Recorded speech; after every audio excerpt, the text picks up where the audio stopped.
Welcome to the debate. Imagine writing a resume so perfect it beats every human bias, only to have a machine throw it in the trash because you played on a women's sports team in college. Yeah, it sounds like dystopian fiction, but it is actually happening right now. Right. Today we are unpacking a critical issue raised by Dr. Jonathan H. Westover's text, When Algorithms Inherit Bias, Auditing AI Systems for Fairness in High-Stakes Decisions. And, we are looking at a landscape where artificial intelligence now mediates the most critical outcomes of our lives. Who gets hired, who gets a mortgage, parole decisions, even child welfare investigations. Exactly. These are incredibly high stakes. So the central question we are exploring today is, how should organizations actually go about mitigating this algorithmic bias? Right. If we know these algorithms discriminate, where is the most effective point of intervention? And this is where our perspectives diverge. I will argue that foundational pre-deployment measures, things like algorithmic impact assessments and participatory data stewardship, are the absolute most critical interventions. We have to design bias out from the very start. And I will argue that because bias is an emergent property in incredibly dynamic sociotechnical environments, continuous post-deployment monitoring and contrastive transparency are really the only ways to truly catch it. Okay, so let's lay out our positions a bit more. The source text makes it explicitly clear that algorithms are not, objective mathematical oracles. Far from it. Right, they are sociotechnical artifacts. They inherit the historical and representational biases of their creators and the data sets they are trained on. So my stance is that algorithmic bias must be stopped at the source. But can it actually be stopped there? I think it has to be. If an organization is deploying a machine learning model in a high-stakes environment, like screening applicants for a job, the strongest intervention is pre-deployment. We have to utilize tools like algorithmic impact assessments. Which are essentially structural audits. Exactly. Structural audits. And we need to create data sheets for data sets to identify problematic proxy variables before a model ever goes live. If organizations don't fix the training data up front using proactive techniques and engage affected communities, they are quite simply deploying engines of inequality at scale. Well, those pre-deployment checks are well-intentioned, certainly, but they offer a dangerous false sense of security. Bias is almost never a static flaw that you can just patch out in a laboratory environment. But if you clean the data, You can scrub a data set perfectly clean in January, sure, but by June, the model has found new hidden proxies for demographic traits based on shifting user behavior. Algorithms operate in dynamic, real-world environments where data distributions shift constantly. so you're saying the environment itself breaks the fix. Precisely.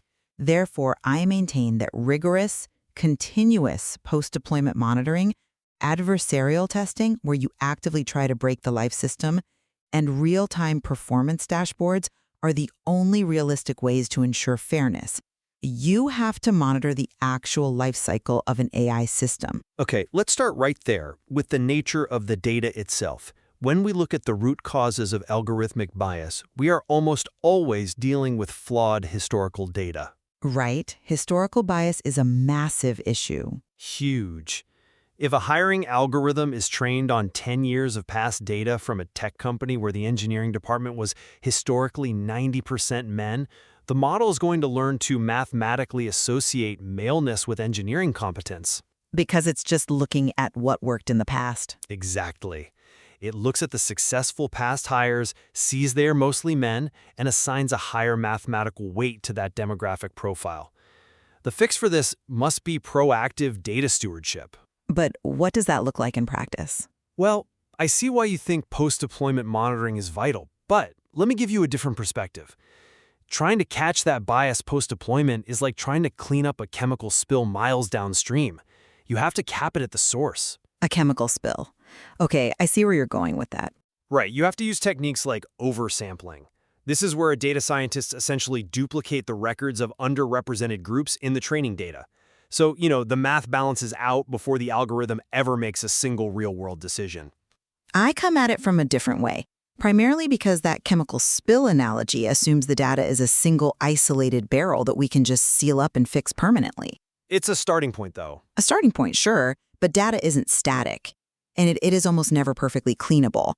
You mentioned the hiring algorithm associating maleness with competence. Let's look at the famous Amazon recruiting tool case study from the text. Oh, right, the one they had to scrap. Yes, they scrapped it. And Amazon engineers knew about historical bias. They actively programmed the model to be neutral regarding gender. They quite literally scrubbed explicit gender identifiers like the applicant's sex from the resumes before feeding them into the machine. Okay, pause. I want to make sure I understand this. If they scrubbed gender from the data, how did the algorithm still discriminate? Are you saying the machine actively looks for ways to be biased, or is it just being hyper-efficient? It's just being hyper-efficient at finding correlations. This is a concept known as redundant encoding. Redundant encoding. Right. Even when you remove the explicit attribute of gender, the AI finds the shadows of that attribute everywhere else in the dataset. Wow, the shadows. Yeah, because the machine learning model is designed to find complex, high-dimensional correlations to minimize its error rate. It looks for anything statistically linked to the historical successes. So what did it find in the Amazon case? In Amazon's case, the model figured out that resumes containing the word women's, as in a women's chess club captain, were statistically correlated with candidates who historically hadn't been hired, so it downgraded them. Unbelievable. Just based on the word women's? Yes, and it also downgraded candidates who attended specific all-women's colleges. You cannot pre-design your way out of redundant encoding because human engineers cannot anticipate the millions of invisible correlations a neural network will find. But isn't that just a failure of imagination on the engineer's part? I mean, shouldn't they have caught that? Not exactly, because the patterns emerge from the complexity of the math, not human logic. This is why you need dynamic simulations, like Google's Fairness Gym. Okay, Google's Fairness Gym. How does that work? Well, it isn't just a static checklist. It's a simulation environment where developers can run virtual agents through an algorithm over time to see how its decisions create compounding effects. Like a stress test over a timeline. Exactly. You have to test how an algorithm's decisions diverge across groups dynamically. You can't just cap the spill at the source when the river itself is constantly changing the chemical composition of the water. That's an interesting point, though. I would frame it differently. The failure of Amazon's tool isn't an argument against pre-deployment intervention. It's an argument for much more rigorous pre-deployment intervention. How so? Specifically, it points to the absolute necessity of algorithmic impact assessments that mandate proxy variable reviews. Let's look at what an algorithmic impact assessment actually is. Sure.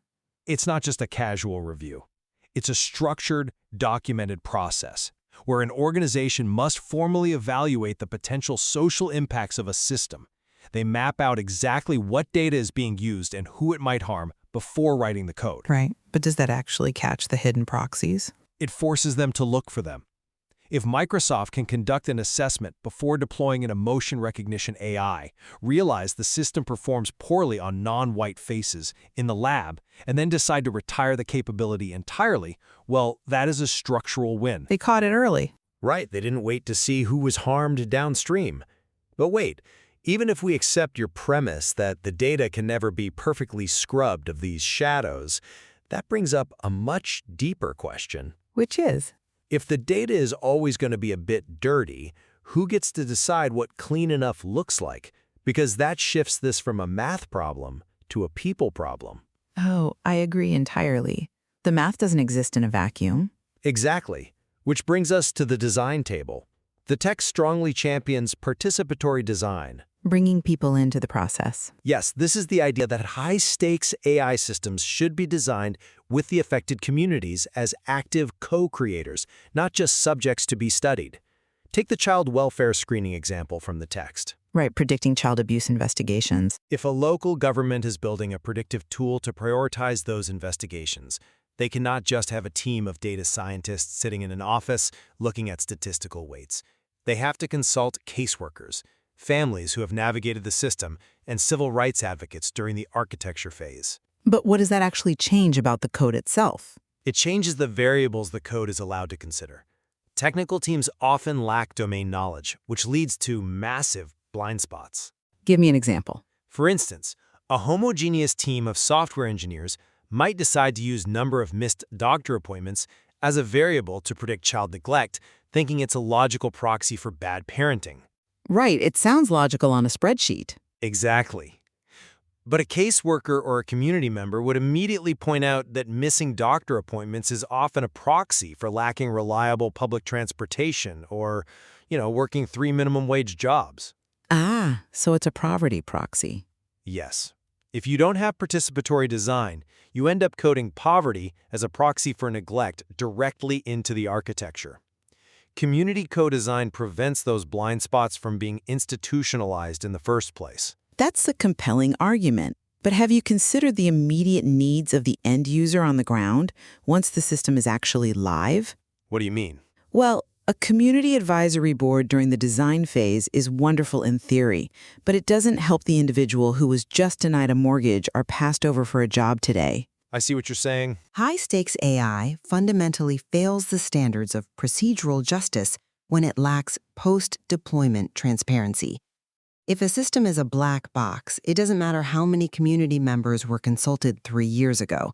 The person rejected today feels utterly disenfranchised. They need answers now.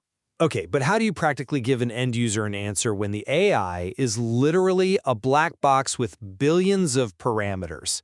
A bank can't just hand a rejected applicant a printout of a neural network. No, they can't, and that's where we get into post-deployment transparency mechanisms. The text discusses technical interpretability tools like LIME and SHOP. Let's break those down. Right, for our listeners who might not be data scientists, LIME essentially creates a simplified, localized map of a highly complex algorithm to show how it made one specific decision. Okay, and SHAP? SHAP works by calculating the marginal contribution of every single feature, like income, zip code, credit history, to the final outcome. Right, so these tools peek inside the black box. Yes, but here's the catch. A rejected applicant doesn't care about a mathematical feature importance score of 0.4. Of course not. That means nothing to them. Right. They need what the text refers to as contrastive explanations. A contrastive explanation doesn't just say what the algorithm did. It tells the user what they would need to change to get a different result. Like the Upwork example. Exactly. Look at Upwork. They redesigned their algorithmic job matching system to give freelancers explanations for why they weren't recommended for certain jobs. So what does that explanation look like? It looks something like you were ranked lower because your profile lacks the keyword Python scripting. If you add that certified skill, your match rate increases by 20%. That's highly actionable. Very actionable. Providing that level of post-deployment, contrastive transparency empowers individuals to challenge decisions immediately, to correct faulty data in their profile, or to change their behavior. You simply cannot achieve that level of procedural justice through pre-deployment design alone. I completely agree that providing people with direct, actionable feedback is essential. But let's look at reality for a second. Okay. Most organizations deploying these high-stakes algorithms are not building them in-house. A regional hospital isn't coding its own diagnostic AI from scratch. True. A mid-size human resources firm isn't building a custom resume screener. They are buying off-the-shelf software from third-party vendors. And those vendors absolutely refuse to open their black boxes, claiming their algorithms are proprietary trade secrets. Which is a huge barrier, yes. This is exactly why organizational accountability and vendor relations must be established structurally through rigorous procurement standards before a contract is ever signed. So you're saying the leverage is in the purchasing power? Absolutely. It's about distributed accountability. Let's look at Uptrust, a criminal justice tech nonprofit mentioned in the text. They handle predictive tools, right? Yes, and they refuse to integrate any predictive tool unless the vendor meets rigorous public documentation and transparency standards up front. They demand to see demographic performance metrics and fairness audits before deployment. So setting the terms before the money changes hands. Precisely. By establishing the rules of engagement before the system goes live, they are forcing the market to adapt. They are telling vendors, we will not buy your product unless you prove it is structurally fair. In the real world, though, I'm sorry, that is just a recipe for performative compliance. Performative, how so? Vendors will inevitably figure out how to game those pre-deployment fairness tests to secure lucrative contracts. It becomes a static checkbox. They'll use a highly sanitized, perfectly balanced, gold standard data set to pass your initial audit. But if the audit is rigorous enough... It doesn't matter. Once they secure the contract, the algorithm gets deployed into the messy real world, faces noisy, shifting data, and immediately starts making biased decisions. I'm not convinced by that line of reasoning because if you wait until after the tool is deployed to hold the vendor accountable, the damage scales instantly. What kind of damage are we talking about? Well, look at the ongoing class action lawsuit against Workday. Plaintiffs are alleging systematic discrimination against Black applicants, workers with disabilities, and individuals over 40 based on Workday's screening algorithms. Right, the resume screening. Or look at the Compass risk assessment software used in the criminal justice system. When ProPublica investigated Compass, they revealed the software was flagging Black defendants as higher recidivism risks at nearly twice the rate of white defendants with identical criminal histories. That was a watershed moment for this field. Exactly. By the time your post-deployment monitoring caught that bias, how many people had been wrongfully denied bail? How many qualified candidates had their resumes tossed in the trash? The harms are real. I don't deny that. The opportunity cost to the organization and the psychological and economic trauma inflicted on the individual cannot be undone by adjusting a vendor's algorithm after the fact. I hear the severity of those harms, but how do you actually hold a proprietary vendor accountable when the data environment changes the moment the tool goes live? A pre-deployment promise means nothing if the system's behavior drifts over time. So what's your alternative for off-the-shelf software? The solution is continuous contractual audit rights paired with third-party escrow of the source code. Third-party escrow? How does that solve the intellectual property issue? Basically, a neutral third party holds the recipe to the algorithm in a secure vault. The vendor doesn't have to give their proprietary code directly to the client. Okay, so it protects the trade secret. Right. But if the algorithm starts acting erratically, an independent auditor has the legal right to look under the hood. You pair this with real-time performance dashboards tracking demographic parity every single day, and you tie those metrics to severe financial penalties in the service level agreement. So hitting them where it hurts. Exactly. If the demographic disparities exceed an agreed-upon threshold, the client has the right to terminate the contract. Let's look at LinkedIn's approach. What did they do? They deployed recruiter recommendation algorithms and didn't just trust a pre-deployment assessment. They maintained an ongoing fairness testing program. They tracked whether job suggestions were reaching diverse candidate pools in real time. While the system was actively being used. Yes. When they noticed that certain job categories were disproportionately surfacing male candidates in live usage, their engineers had to actively adjust the ranking algorithms to increase demographic parity. But LinkedIn is the developer of its own algorithm. If I'm a client who bought software from a vendor, I can't just tweak the code on a Tuesday afternoon when the dashboard flashes red. Which is exactly why the independent auditor needs access to that escrowed code and why you need longitudinal cohort analysis. Break that down for me. Longitudinal cohort analysis. It means tracking a specific group of people or a specific metric over a long period of time to see how the algorithm's decisions compound. So looking at the long-term ripple effects. Precisely. This is crucial for catching feedback loops, particularly in something like predictive policing. The text points out that predictive policing algorithms are infamous for creating self-fulfilling prophecies. Right, because of where they send the police. Exactly. How does the loop happen? The algorithm looks at historical arrest data and directs police patrols to predominantly minority neighborhoods. And because there is a heavier police presence, they naturally make more arrests in those areas. Yes, and those new arrests are fed back into the system as new data, which reinforces the algorithm's geographic focus. A pre-deployment impact assessment cannot catch that feedback loop because the new skewed data hasn't been generated yet. I see. The loop only exists once it's deployed. The loop only emerges after the police start acting on the algorithm's recommendations.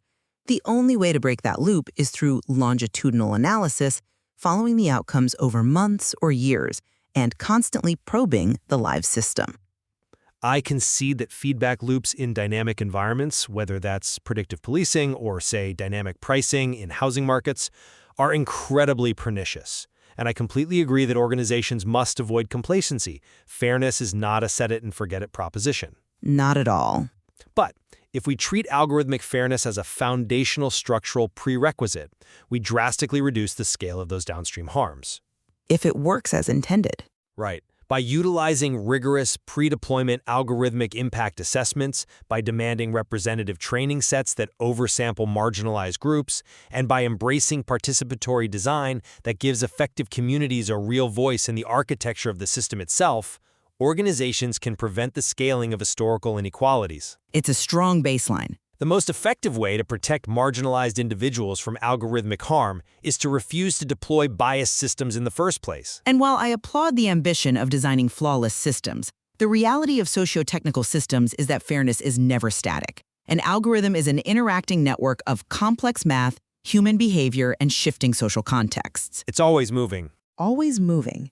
Therefore, the ultimate safeguard isn't a flawless initial design, which is likely impossible, but eternal vigilance.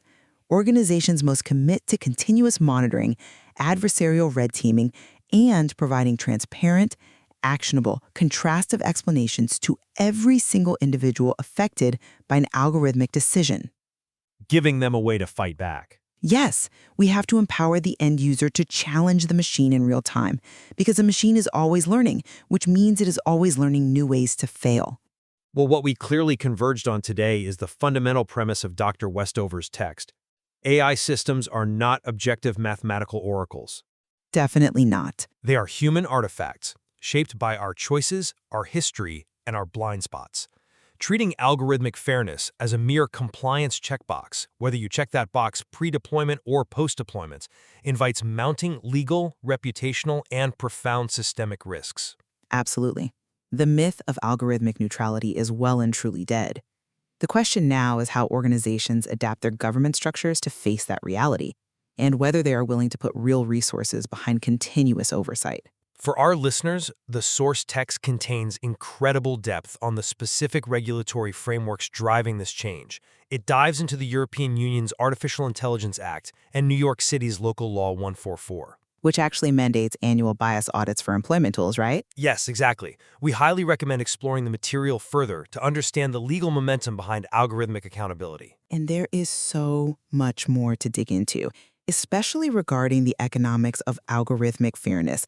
The text makes a fascinating case for how short-term efficiency gains from biased algorithms can actually undermine an organization's long-term market responsiveness if they systematically exclude diverse talent. It's a huge blind spot for a lot of companies. Huge. Well, we will leave it to you, the listener, to decide where organizations must focus their resources to ensure a more equitable technological future. But as you do, think of building an algorithm like building a suspension bridge. That's a great analogy. Do you dedicate all your resources to drafting the absolute most perfect, flawless blueprint before you pour the concrete? Or do you accept that the wind and the traffic will eventually warp the steel, meaning your only true safety net is the team of engineers inspecting the cables for stress fractures every single year? Something to think about. Thank you for joining us on The Debate.